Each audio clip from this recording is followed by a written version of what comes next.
Hello, in front of me I've got REALME GT Neo 2. In this video I'll show you how to manage Google Pay app. In the beginning, enter Google Pay.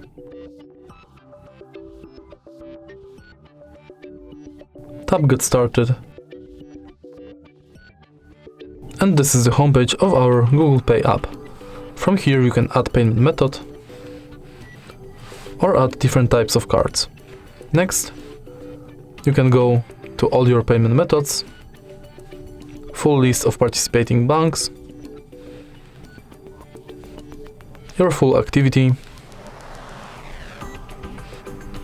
settings where you can turn on or off email updates, Gmail imports, personalization within Google Pay, purchase notifications, updates about your passes, offers and tips, and you can edit your account info.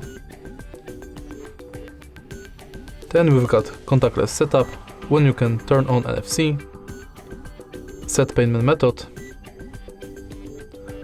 check if Google Pay is set as your default, if you've got your lock screen set on this phone, and if your phone meets security requirements. Next we've got help and support, send feedback, and access to our Google account.